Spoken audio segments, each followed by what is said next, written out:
Mesdames et messieurs les députés, chers collègues, je vous souhaite la bienvenue à la 4e table ronde organisée par notre mission d'information sur la transparence de la gouvernance des grandes entreprises, consacrée aujourd'hui à l'audition des représentants de salariés. Je tiens à remercier très sincèrement les représentants des 6 syndicats de salariés pour leur présence et je veux en 2 mots leur exposer les objectifs et l'esprit de notre tâche. L'objectif, c'est de répondre à l'attente extrêmement forte de la société vis-à-vis de ces grandes entreprises. Il s'agit d'une attente de transparence, de responsabilité, dans un contexte où un certain nombre d'entre elles ont pu être soupçonnées d'avoir participé par leurs pratiques au déclenchement ou à l'aggravation de la crise financière, économique et sociale dont nous essayons aujourd'hui de sortir. Nous souhaitons ainsi faire aboutir des règles qui ne sont pas seulement éthiques, mais qui seront aussi au service d'une plus grande efficacité économique et sociale. Or, si nous avons en France une législation qui a la réputation d'être complexe et parfois pesante, mon expérience de Française des États-Unis me permet de dire que nous avons en fait une législation qui est sensiblement moins contraignante que celle des Américains, notamment sur ces questions de gouvernance et de transparence des entreprises.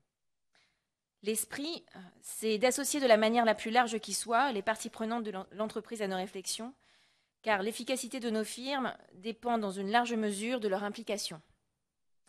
Il n'est pas anodin pour l'activité d'une entreprise que ses parties prenantes se sentent ou non associées à sa stratégie et à ses décisions, les salariés sans doute plus que les autres. Facteurs de production dans la terminologie économique, ils sont la ressource vive de l'entreprise, sa mémoire et une force de proposition indispensable, et à tous ces titres, la source première de création de richesse de notre économie. Nous souhaitons aujourd'hui connaître le point de vue des représentants de salariés sur les 3 questions qui sont au cœur de notre réflexion. La composition et le mode de fonctionnement des organes dirigeants des grandes entreprises d'une part, les rémunérations des dirigeants mandataires sociaux d'autre part, enfin la lisibilité de la stratégie des grandes entreprises à moyen et long terme d'autre part. Sachant que bien évidemment, mais je pense que cela va sans dire, nous nous intéressons plus précisément aujourd'hui à la place des salariés dans la gouvernance du point de vue institutionnel, c'est-à-dire dans les organes dirigeants, mais aussi plus généralement, place des salariés dans la définition de la stratégie ou de la mise en œuvre de la stratégie des entreprises.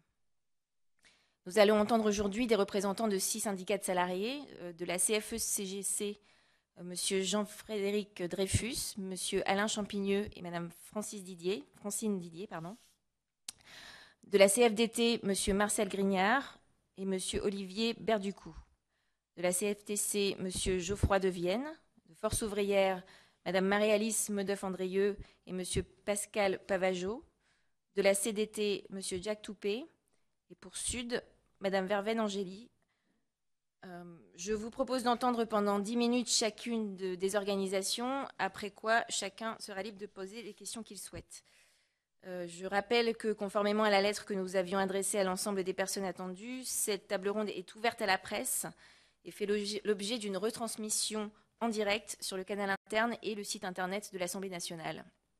Et les enregistrements seront ensuite accessibles à la demande pendant plusieurs mois. Merci.